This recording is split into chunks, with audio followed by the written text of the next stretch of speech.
Dale, gurizada, beleza? Meu nome é Tomás, seja bem-vindo ao primeiro vídeo de polêmica do Agenda Republicana.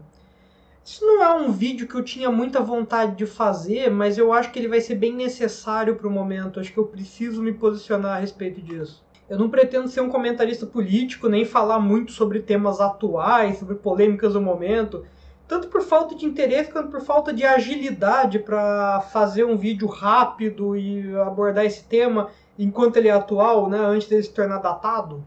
E eu me interesso muito mais por questões técnicas, científicas, mas eu acredito que eu posso ajudar a aumentar o nível dessa discussão que eu acho que está precisando. Eu vou deixar vários links aqui na descrição, desde notícias, infográficos, até alguns livros para quem quiser ler mais sobre o assunto. Parte da minha proposta é ser bem direto nesse canal e ser muito claro quando eu estou me posicionando, então eu já vou me posicionar logo de cara que eu sou a favor da reforma da Previdência. Isso não deve ser tão difícil de imaginar vendo o posicionamento que eu declarei no meu primeiro vídeo. Mas mesmo, ou talvez principalmente, se você for contra a reforma, eu espero que você faça bom proveito, consiga ver argumentos e informações novas. E se você não quiser assistir um vídeo a favor da reforma da Previdência, quiser já fechar o filtro e sair da discussão, bom, paciência.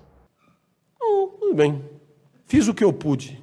Acho que nisso eu tô fazendo um trabalho parecido com o Nick, meu amigo lá do canal O Ventilador, que já fez alguns merchans desse canal.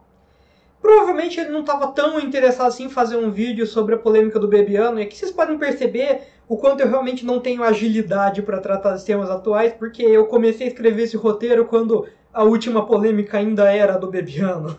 E tem essa iniciativa do YouTube da Resistência, que eu acho bem interessante, bem necessária, e que de certa forma eu me enquadro nela. E eu acho que eu só disse isso no meu outro canal, o Lasanha Gratinada. Quem quiser ver, é um conteúdo bem diferente do que eu faço aqui, uma coisa mais solta, mais de humor, principalmente de jogos. Quando eu anunciei esse canal lá no Lasanha, eu acho que eu mencionei isso. A minha resistência não é só contra o Bonoro, porque pra mim você perdeu o big picture. Ele é só uma peça. A resistência é contra pseudociência, fake news, desinformação, inclusive se vier da dita resistência. Porque tá cheio de gente no meio progressista que vai dizer: ai, eu sou cientista, ai, eu adoro divulgação científica, sou a favor da ciência. Mas quando chega a ciência econômica, você joga pela janela. Você pode perceber que o tom desse vídeo está um pouco mais ácido do que o meu comum. Eu não acho que vai melhorar muito ao longo do vídeo, muito pelo contrário. E meio que o momento pede por isso. O pessoal já tá me chamando um pouco de pirula de humanas.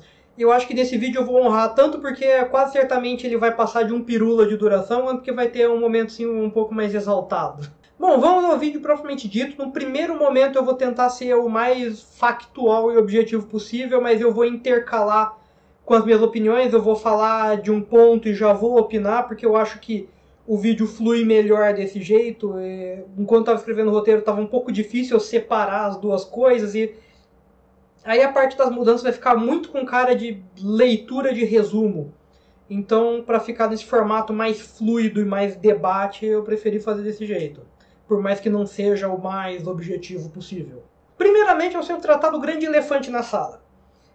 Alguns de vocês podem estar pensando: ah, mas não existe déficit na Previdência, porque eu vi o estudo, não sei o que. Existe sim. Essa conta de que não existe déficit na Previdência só é possível considerando não a Previdência, mas a Seguridade Social como um todo. Você tem que desconsiderar também a DRU, que são a desvinculação das receitas da União, e os gastos com inativos da União, que não estão no regime geral de Previdência Social. Eu coloquei uma tabela aqui no vídeo do resumo do mercado popular sobre a Previdência. Ele é de 2017, tem alguns dados desatualizados, mas ele é bem interessante, eu vou usar ele como referência ao longo do vídeo. Tá o link lá na descrição, como eu já avisei. Mesmo com essas artimanhas contábeis, os anos de 2016 e 2017 já apresentam déficit. E até isso é irrelevante, assumindo que não exista déficit e que judicialmente todos os recursos sejam previstos para a Previdência, para a conta fechar, o governo já tem que completar com alguns gastos. Isso significa que você está tirando recursos que poderiam ir de outras áreas para pagar a Previdência. Isso já é um problema, porque não é como se estivesse sobrando recursos em outras áreas. Esse gasto também tende a aumentar porque a população está envelhecendo muito rapidamente. A razão de dependência, ou seja, a proporção da população inativa em relação à população ativa, já passou do ponto de mínimo histórico e está começando a aumentar. Nesse gráfico eu vou colocar aqui na tela, vocês podem entender bem como funciona a transição demográfica. No início, antigamente, a razão de dependência de idosos era pequena e a de crianças era baixa, porque os casais tinham mais filhos. Essa razão de dependência de crianças começou a diminuir, porque os casais começaram a ter menos filhos e as pessoas começaram a viver mais. Então teve um número maior de adultos ativos na população. E por causa dessa diferença, que é o chamado bônus demográfico, a nossa população ficou um tanto anestesiada para o problema da Previdência durante esse tempo, porque o número de ativos foi crescendo e a arrecadação da Previdência foi aumentando. Também teve um período de crescimento econômico que ajudou a isso. Então parecia que não tinha nenhum problema na Previdência durante todos esses anos, inclusive nos anos recentes. Isso era porque tinha mais gente trabalhando, entrando na força de trabalho para manter a máquina funcionando. Só que menos crianças agora significa que tem menos adultos entrando na força de trabalho e que aquele grande número de adultos, que é uma geração muito numerosa, porque é uma geração que teve muitos filhos e uma mortalidade mais baixa, está saindo da força de trabalho e se aposentando. Então eles vão se tornar dependentes. A razão de dependência de idosos começa a aumentar. É esse o problema que os países desenvolvidos enfrentaram alguns anos atrás e tiveram que fazer as suas reformas da Previdência. E agora é a nossa vez de enfrentar. E a situação é até pior do que esse gráfico que está na tela indica. Porque ele apontava que o bônus demográfico acabaria entre 2025 entre 2020 e 2030. Ele era uma projeção. Mas esse dado foi atualizado. Tem uma coluna do Samuel Pessoa que está aqui na descrição. E o bônus demográfico acabou em 2018. Agora, a taxa de inativos vai crescer mais rápido que a taxa de ativos. E isso é bastante triste, porque significa que a nossa sociedade envelheceu antes de ficar rica. E é por isso que essa transição que a gente tem agora é tão dolorosa. Mas a gente não pode chorar sobre o leite derramado, a gente precisa agir. Isso já responde uma variação desse argumento de que não existe déficit na Previdência, que as pessoas começaram a usar quando ficou insustentável essa narrativa do déficit, pelo menos a parte mais sensata da militância contra a reforma. Que é a ideia de que não interessa se tem déficit ou não, porque a Previdência não tem que dar lucro, ela tem que ajudar as pessoas, ela tem que fazer seguridade social. Não é uma questão de ter lucro. É uma questão de custo de oportunidade. É um gasto que a gente está fazendo aqui que a gente poderia estar fazendo em outras coisas. A fatia do orçamento que vai para a Previdência vai continuar crescendo e vai continuar esmagando outras pastas do orçamento. Sendo um pouquinho maldoso aqui, se você é a favor dessa ideia, me diz qual hospital a gente tem que fechar para continuar cobrindo o déficit da Previdência. Eu não sei vocês, mas eu não quero viver em um estado pensionista. Eu não quero pagar imposto só para ter Previdência. Bom, agora indo para as propostas em si. Uma delas é fazer um sistema de capitalização. O que seria esse sistema de capitalização? A forma como a Previdência funciona hoje é a repartição simples, onde as contribuições dos ativos financiam os inativos que recebem a aposentadoria. O que também é chamado de modelo solidário ou solidariedade intergeracional, né? Porque é uma geração que está pagando a outra. A proposta de capitalização é adotar o esquema dos fundos de pensão privados.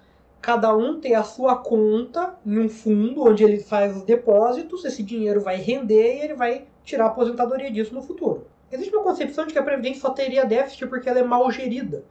Isso parte de uma compreensão equivocada de que a Previdência já funciona no modelo de capitalização e que os investimentos não estão rendendo, não estão sendo bem aplicados. Na verdade, a Previdência funciona assim exatamente da forma que ela foi desenhada. Por princípio, é um sistema onde os ativos de hoje pagam os inativos de hoje.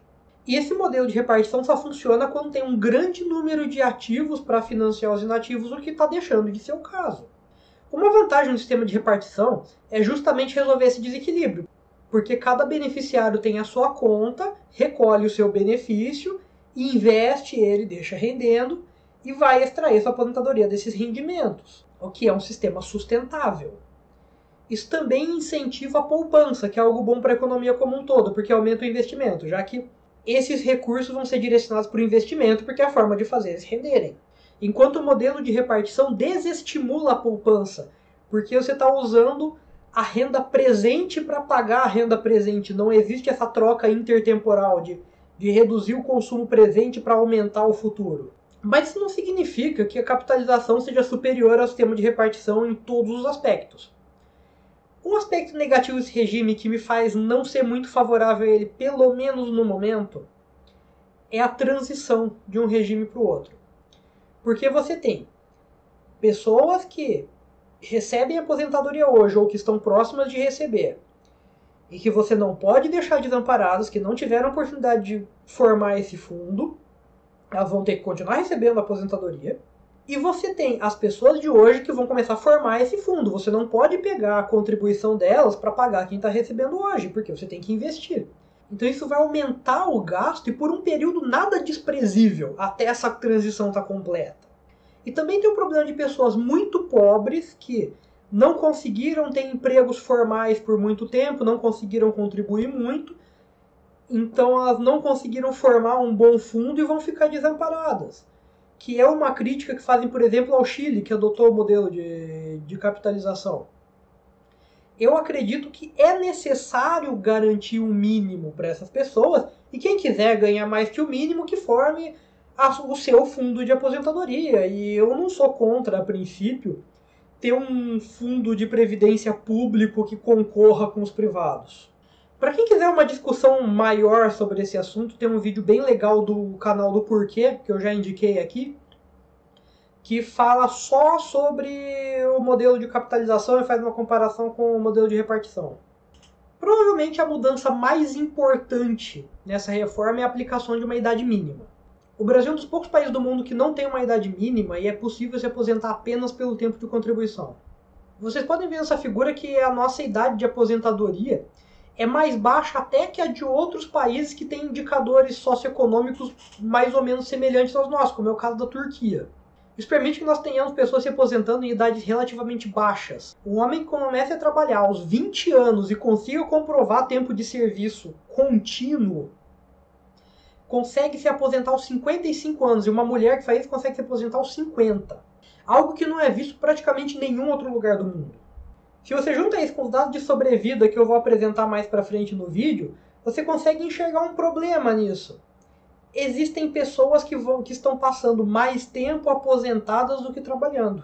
E é um número considerável de pessoas. De acordo com os cálculos do economista Fábio Giambiagi sobre os dados do Boletim Estatístico da Previdência Social, 17% dos homens e 28,6% das mulheres que receberam a aposentadoria por tempo de contribuição no ano de 2018 tinham menos de 50 anos. A idade média de aposentadoria é de 55 anos para homens e 53 para mulheres.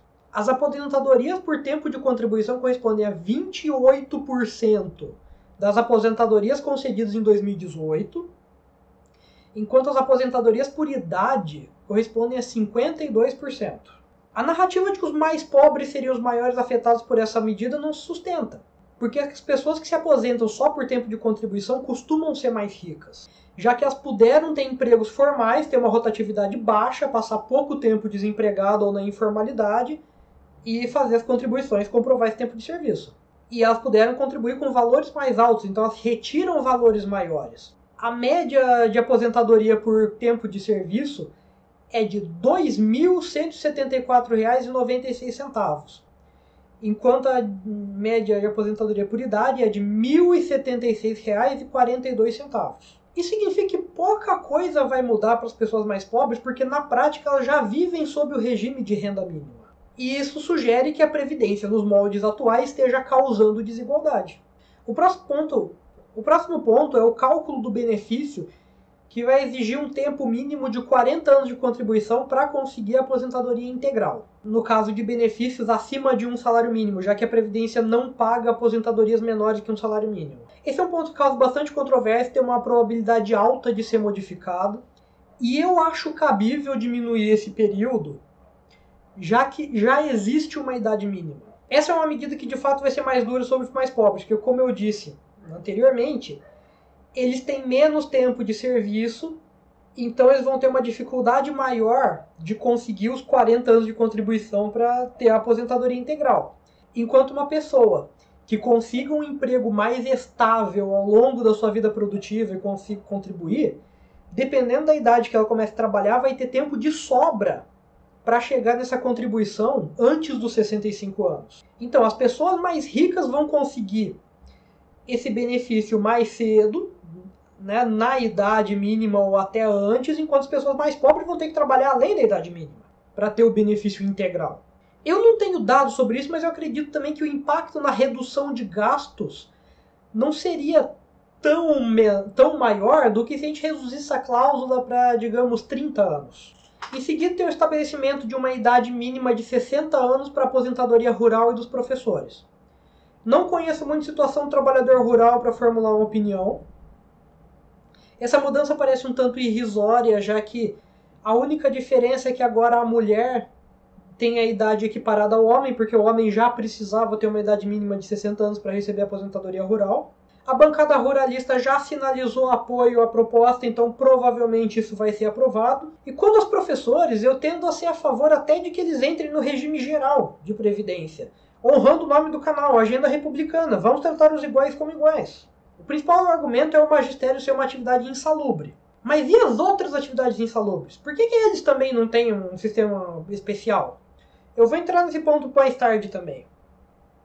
Eu não sou nenhum especialista sobre educação, mas no meu entendimento, essa insalubridade vem dos seguintes fatores: má infraestrutura, sobrecarga dos professores e falta de segurança. Ok, vamos melhorar o policiamento perto das escolas para os professores terem mais segurança?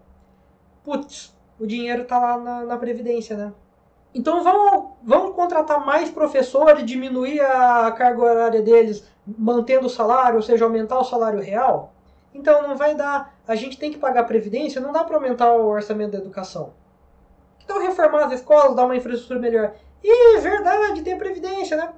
Eu prefiro uma proposta que consiga resolver esses problemas, criar a possibilidade de melhorar a situação deles, do que ficar criando um monte de puxadinho para compensar as dificuldades que eles têm. Outro ponto é o limite para a acumulação de benefícios, que impede o recebimento de mais de uma aposentadoria pelo mesmo beneficiário e limita o acúmulo de pensões por morte. Apenas uma pensão pode ser recebida no valor integral e caso haja mais de uma pensão, a de maior valor vai ser recebida no valor integral e as próximas vão ser escalonadas de acordo com o salário mínimo. Se é igual ou inferior a um salário mínimo, você recebe 80%. Se está entre 1 e 2 salários mínimos, recebe 60%, e assim progressivamente até um limite de 4 salários mínimos. E caso o beneficiário deixe de receber essa pensão de maior valor, a segunda mais valorizada passa a ser a primeira e ele passa a receber integralmente, né, e continua o escalonamento. Tem recebido algumas críticas. Eu achei que é uma forma boa de desestimular o acúmulo de benefícios previdenciários sem prejudicar quem de fato precisa. Sem prejudicar não, né? Prejudicando o mínimo possível. Então, eu achei ok essa proposta. Também é fundamental a regra de transição para as pessoas que estão próximas de se aposentar, porque elas não podem ser afetadas repentinamente. As regras de aposentadoria por tempo de serviço para aqueles que já se enquadram nela na data de promulgação da emenda constitucional, ou seja, lá quando ela for aprovada, vão ser mantidas, o que é uma coisa boa, porque não vai causar uma corrida ao INSS. Se essas pessoas, por algum motivo, quiserem continuar trabalhando, elas estão garantidas que vão continuar no mesmo regime. Acho válido, acho bom. Seria pior se modificasse isso. E para as pessoas que se aposentarem até 2028, a Previdência ainda vai seguir o sistema de pontos que é válido hoje. Da data de promulgação até 2020, você vai precisar de 96 pontos para homens e 86 para mulheres. Isso é, somar a idade com o tempo de serviço. E esses pontos vão aumentar progressivamente até em 2028 chegar em 105 para homens e 95 para mulheres. Essa medida é o que já foi feito na mini reforma do fator previdenciário lá em 2015 ou 2016, foi ali nesse meio, pelo então ministro da Fazenda, Nelson Barbosa. Ele já se pronunciou a respeito, deu uma sinalização positiva de estarem mantendo essa medida. Também considero positivo porque ela já está vigente, ou seja, já foi incorporada às expectativas dos agentes, eles vão continuar com a mesma regra. E depois disso vai entrar a regra nova, para quem se aposentar depois de 2028. Agora, uma mudança bastante controversa é no benefício de prestação continuada da LOAS, que é a Lei Orgânica de Assistência Social, que cobre idosos e deficientes em condições de miserabilidade. O limite para o abono salarial foi reduzido de 2 para 1 salário mínimo, e para idosos ele será pago de forma fásica. Ou seja, o beneficiário pode obter o pagamento aos 60 anos em vez dos 65 que ele tem hoje, só que ele vai receber a um valor menor, por R$400 em vez de um salário mínimo, e esse valor vai crescendo progressivamente até chegar em um salário mínimo só aos 70 anos. O motivo alegado no texto da PEC é a focalização do benefício, ou seja, direcionar para quem mais precisa. É uma lógica semelhante ao Bolsa Família, que ele também menciona no texto. Essa parte provavelmente vai ser alterada, é a mais controversa de todas. Isso é o famoso boi de piranha. Para quem não sabe, a origem dessa expressão é quando você vai atravessar um rio cheio de piranhas com uma boiada, então você sacrifica um dos seus bois para as piranhas comerem, e enquanto elas estão ocupadas você consegue atravessar o rio. É uma estratégia bastante comum na política e em qualquer negociação.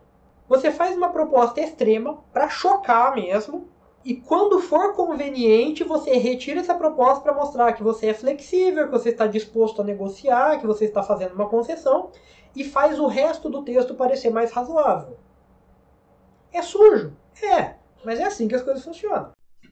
That's how mafia works. Inclusive já tem algumas notícias que eu vou deixar na descrição sobre como essa mudança no benefício de prestação continuada representa um alto custo político e não é tão expressiva na economia, né, no orçamento. Que esse é o entendimento de parte dos parlamentares e que prova um pouco o meu ponto de que é bem provável que essa medida caia. O impacto estimado dessas mudanças na LOAS, no abono salarial, nos benefícios, é de 182 bilhões de reais nos próximos 10 anos, ou pouco menos de 17% da economia total que foi estimada para a reforma. Por outro lado, um ponto muito positivo, bastante elogiado da reforma, né, e que eu imagino que todos vocês estejam torcendo muito para ser aprovado, é o fim da aposentadoria dos políticos. A PEC veda a criação de novos regimes previdenciários para essa categoria, ou seja, eles vão precisar fazer uma nova emenda constitucional se eles quiserem retomar essa putaria, vamos ser bem sinceros. E a adesão dos eleitos atuais, inclusive, terá a idade mínima de 65 anos e será necessário um tempo de contribuição adicional. Achei excelente. Não tem nem o que comentar. Isso sim é agenda republicana, de novo. Vamos tratar os iguais como iguais. Vamos colocar todo mundo na mesma regra. Perfeito. Feita essa explicação, vamos à parte mais opinativa do vídeo e que talvez as coisas fiquem um pouco picantes. Eu achei essa reforma muito melhor do que eu esperava, ainda mais considerando esse governo maravilhoso que a gente tem. O tal do Paulo Guedes superou um pouco a primeira impressão negativa que eu tive, né, o receio, o preconceito até que eu tinha em relação à figura dele. Tem aspectos negativos? É claro que tem. O problema é que toda a política pública vai ter algum prejudicado. A gente não pode ficar esperando a política perfeita, ficar esperando toda a população estar de acordo, né? Senão nada vai ser feito. E a conclusão que eu tiro dessa reforma, e eu defendi ela enquanto eu apresentei os pontos, é que os mais ricos vão ser os mais prejudicados. Ela tem um impacto muito menor sobre os pobres. Mas olha a situação de quem trabalha com extração de sêmen de jumento, é um trabalho muito periculoso e insalubre. Essa pessoa tinha que se aposentar com 5 anos de serviço. Porque a expectativa de vida em 3 coquinhos do Crecrecré de 28 anos de idade é absurdo, você colocar a idade mínima. Eu tenho solução para você. Vamos trocar o regime de previdência por uma análise individualizada feita por agentes previdenciários. Você faz o pedido para o INSS, ele vem, acompanha a sua família por 1 ano e desenha o regime previdenciário perfeito para você. Então, para dar um número bem razoável aqui, acho que a gente vai precisar de mais ou menos um agente previdenciário para cada 10 habitantes. Eu acho maravilhoso. Vai resolver todos os problemas. Legal, né? Falando nisso, eu vou explicar para vocês aqui como se calcula e se interpreta expectativa de vida, porque esse é um dado muito mal discutido e muito distorcido, apesar de estar tendo um esforço para esclarecer. Eu deixei na descrição um post de um blog do Greg Ledin, que é um antropólogo e arqueólogo, e ele explica um pouco essa confusão que fazem com expectativa de vida, com base em um exemplo que sempre me incomodou, aquela história de que na Idade Média, ou na Idade da Pedra, não sei o que, as pessoas só viviam até os 30 anos. Pensa bem. Uma pessoa com 30 anos ainda é bem forte e saudável, mesmo sem os confortos da civilização moderna e os avanços da medicina. Não faz sentido imaginar que as pessoas morriam nessa idade. Qual que é o problema? O dado que geralmente apresenta pra gente como expectativa de vida é a expectativa de vida ao nascer.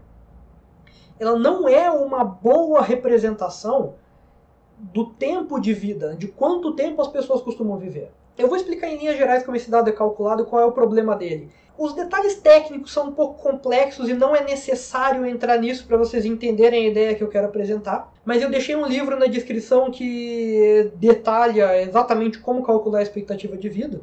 E quem já fez pelo menos introdução à estatística sabe que uma das estatísticas mais importantes de qualquer variável aleatória é a esperança. Ou seja, o valor esperado, que é uma média dos valores que essa variável pode atribuir. Um exemplo básico, se eu jogo um dado de 6 lados, todos eles com a mesma probabilidade, né? Não estou usando um dado viciado, ou seja, todas as faces têm a probabilidade de 1/6, e a esperança do valor desse dado é a média dessas faces, que dá 3,5. Ou seja, se você estiver jogando um jogo de tabuleiro, que o seu movimento é dado por um dado, em média você vai andar 3,5 espaços por rodada. A expectativa de vida ao nascer é calculada mais ou menos da mesma forma. Você calcula a taxa de mortalidade, que é a probabilidade da pessoa morrer, em cada faixa etária, e com isso você calcula a média da idade que as pessoas costumam morrer. O problema é que esse dado é enviesado, porque em qualquer população, inclusive de animais não humanos, a mortalidade infantil é muito alta, porque é nessa idade que você é mais suscetível a doenças, desnutrição, tem o risco de morte no parto. E também a taxa de mortalidade de jovens é alta porque é ali que acontece a maior parte das mortes violentas. Homicídios, acidentes, suicídios. A taxa de mortalidade cai bastante para adultos de meia idade. Vocês entenderam qual é o problema? Então isso não significa que, por exemplo, na Idade Média, as pessoas não conseguiam chegar a 50, 60, 70 anos. Mas que muita gente morria na infância e na juventude. E isso puxava a expectativa de vida para baixo. Então a expectativa de vida não é uma boa representação de que idade as pessoas costumam morrer, mas não é um dado inútil também. Porque ele é um dado que condensa vários indicadores sobre saúde e violência em uma sociedade. Então o dado mais apropriado para o que a gente quer aqui, que é saber quanto tempo a pessoa vai ter para usufruir a aposentadoria, é calcular a expectativa de sobrevida aos 65 anos. E essa expectativa em 2015 era de 16 anos para homens e 19 anos para mulheres. Ou seja, em média, as pessoas vão conseguir desfrutar pelo menos mais de 15 anos de aposentadoria se elas se aposentarem aos 65. E é curioso notar que é uma diferença pequena em relação aos países com uma das maiores expectativas de vida do mundo, como a Austrália, Suíça e Canadá. É uma diferença de mais ou menos 4 anos. Esse dado também não varia muito entre os estados brasileiros. Um cidadão de Rondônia, que é o estado com a expectativa de sobrevida mais baixa, tem 4 anos de diferença em relação ao cidadão do Espírito Santo, que é onde tem a expectativa de sobrevida mais alta. Então esse problema regional também não é tão relevante. Então não tem base essa acusação de que se colocar uma idade mínima, as pessoas vão trabalhar até morrer. Outro ponto bom para tratar é a história do precisa de debate. Eu nem preciso entrar no ponto de que tem especialistas alertando sobre isso há muitos anos, o debate é bem antigo. Tem algumas coisas que você pode traçar até há 40 anos atrás. Já existe essa discussão de que a Previdência seria insustentável frente à transição demográfica. Vamos falar de algo mais recente. Já tem 2 anos que o Temer apresentou a proposta dele de reforma e a gente está tendo um debate intenso, em todo esse tempo, sobre a reforma da Previdência. Ele atingiu todos os setores da sociedade que ele deveria? Não. Em partes porque nós, especialistas, não estivemos à altura da tarefa de levar esse debate para todos, mas em uma parte nada expressiva porque a oposição a essa reforma passou o tempo todo determinada a barrar qualquer reforma que seja, não propor nada no lugar e se recusar a participar do debate. Então não teve debate porque uma parcela da sociedade, uma parcela influente, né, que tem uma base, não quis participar do debate. Essas mesmas pessoas virem dizer agora que precisa de debate é construção de narrativa, é um código. É uma forma bonita dele falar que é contra a reforma sem dizer isso. É a mesma coisa de uma pessoa falar: eu não sou racista, eu sou realista racial. Que siga o rito, que essa proposta seja votada em todas as casas, tudo direitinho, e tá aqui. Essa é a oportunidade para a gente debater. Participem do debate e proponham alguma coisa. A minha maior preocupação quanto à reforma é ela não passar ou ela ser mutilada pelo legislativo, mas o momento me parece mais propício que na época do Temer, por incrível que parível. A população parece estar mais favorável agora. Já tem uma notícia que eu vou colocar aqui também de que a taxa de reprovação da reforma é ligeiramente superior à taxa de aprovação, talvez nem seja estatisticamente significante. Isso é uma surpresa, porque o senso comum é contra a reforma, porque ela está tirando uma obrigação a receber do cidadão. Então ela é uma política impopular por excelência. Parece que, apesar do debate ter sido um tanto insuficiente, ele avançou bastante nesse tempo. Já existe um consenso de que a reforma vai ser aprovada, já é uma expectativa de que esse ano vai existir alguma reforma e que alguns pontos principais, como a idade mínima, como a contribuição progressiva, que eu acabei até esquecendo de mencionar, mas é basicamente um escalonamento dos pagamentos, né? Então as pessoas mais ricas vão pagar mais. Desculpa pelo acochambramento aqui, mas acontece. Já tem um consenso de que esses pontos vão ser aprovados, de que existe uma espinha dorsal que não pode ser discutida, de que existe um tanto de economia de gastos que a base governista não está disposta a negociar. Me preocupa um pouco a declaração do Biruliro de que espera que a reforma seja discutida no Congresso. Pareceu um pouco um convite ao balcão de negócios. Parece que ele está vendendo peixe um pouquinho barato. Eu esperava um discurso um pouco mais contundente de que, olha, nós fizemos a nossa proposta, nós acreditamos que isso é o melhor que nós podemos formular, vamos defender que ela seja aprovada da forma mais fiel possível essa proposta original. Eu esperava um discurso desses. É um pouco complicado o discurso desse jeito, ainda mais em um governo já tão marcado por disputas internas e por escândalos. Isso não ajuda, o mercado já começou a precificar isso, esse tipo de declaração já teve algumas consequências negativas, por exemplo, na Bolsa. Então já existe uma sinalização de desconfiança. Mas mesmo assim eu acho que vai ser aprovado e estou aqui torcendo para não mutilarem os pontos principais. Eu acho que por hora é isso. Eu espero que eu tenha feito um bom trabalho ao apresentar uma pauta tão séria e eu ter me posicionado tão cedo na história do meu canal, que acima de tudo eu tenha conseguido trazer informação e conhecimento, trazer um debate proveitoso. Se vocês gostaram do vídeo, já sabem, cliquem em gostei. Dessa vez eu faço um pedido especial para comentarem, porque esse é um tema de debate. Eu acho que nesse tipo de vídeo é importante, mas por favor, sejam civilizados, mantenham um bom nível. Inscrevam-se no canal para ver mais vídeos como este e no mais. Valeu! Falou!